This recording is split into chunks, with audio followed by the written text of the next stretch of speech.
You want to know how it all started? Sure. 100 days, 100 nights to know a man's heart. 100 days, 100 nights to know a man's heart. And a little more before he knows it's all.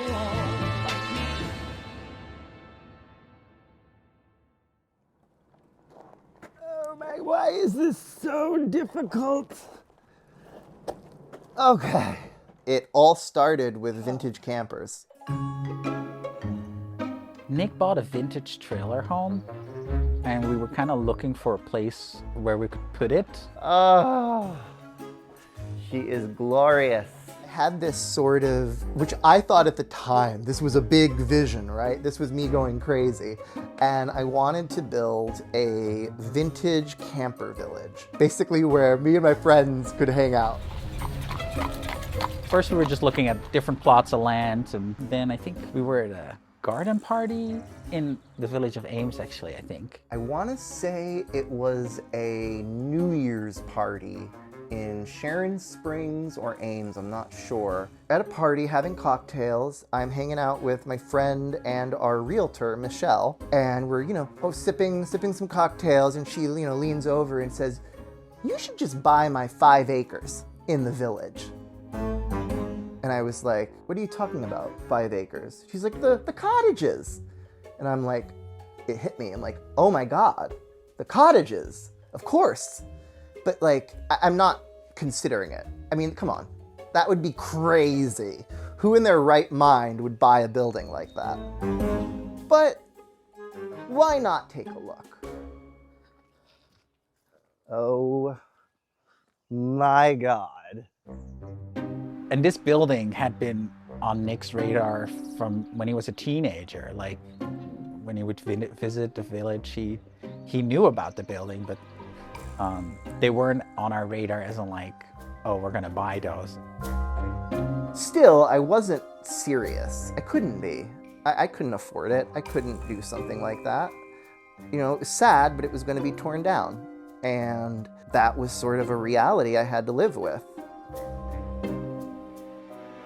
But then there was another part. The price had just been slashed, and it was basically going to be listed for the value of the land. That was sort of one of the turning points. Well, you can imagine that trying to convince a spouse to purchase an abandoned resort comes with some challenges. I remember that as a very hectic time. It had been a property I had always, for some reason, been interested in, felt a connection to, and the idea that it could be lost devastated me.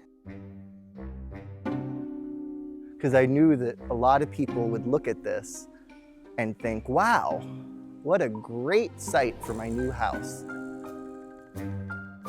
I was talking to my friend Paul. I was, going on and on about this crazy property in Sharon Springs, these 5 townhouses from an old resort, and how it would be amazing to do something with them, but we couldn't. And my friend sort of pauses on the phone and he's like, would you like some help? And I was like, maybe. And a long story short, we ended up deciding to try and do it.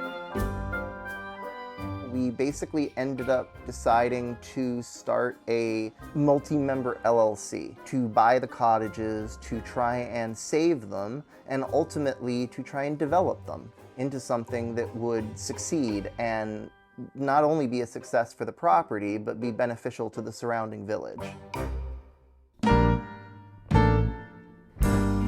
Seems like the other day. I had seen this property also online for many years. When I first moved here, I was looking online and I saw this property, and it was like, I never knew where it was. And it was always like an enigma to me because it looked like a hunting lodge in Europe.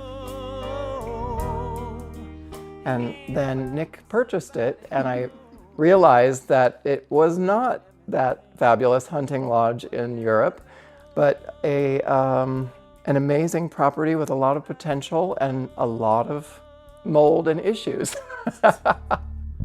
Oh no, Oh no.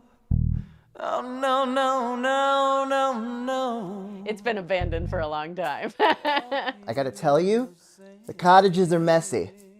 This whole thing, it's messy. And I wouldn't have it any other way. It definitely needs a lot of work still. Basically be gutted. She is rough. I mean, the old historic structure is beautiful. It's just, but it's overgrown.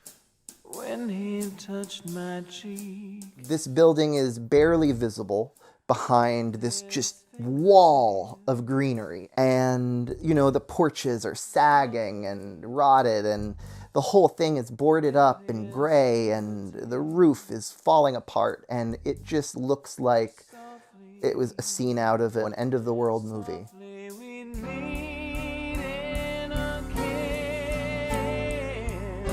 Most of the plaster is shot at this point. It's moldy, it's rotten, and you know, there's always a few raccoons running around, some squirrels, bats, my favorite.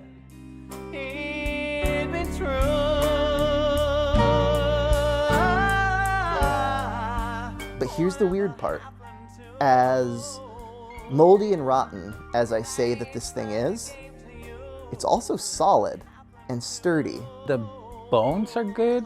Like it has like straight lines across the building. We've gone through it with our engineer, and it's shocking that this is in such good condition for being in such bad condition. The structure is still there and it's solid. It just needs to be brought back to life.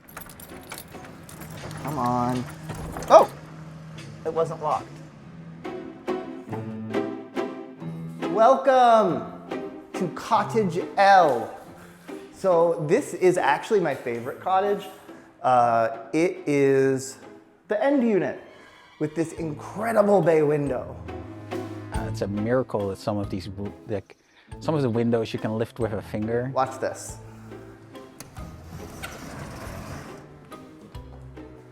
That is amazing. The fact that that window effortlessly glides open, the fact that the weights are still working perfectly, that's incredible. You know, I think this building really stands the test of time because it shows that it's a building that was built in the late 1800s, mid to late 1800s, and is still semi-structurally sound. I love how uncomfortable, you know, I love this. I love that I can't quite make it through. Ugh, you know, I like a little struggle in my life. Look at this, and for a lot of people that have lived in old houses, tell me how often this is not the case. So, see the banister? I am like moving this banister as hard as I can. This thing is strong. It is anchored in place. It is not wobbly. That alone is pretty incredible. There's an official sort of structural test. It's really important, and so, you know, we're gonna sort of test if this room is safe. So you sort of take a breath, just kind of.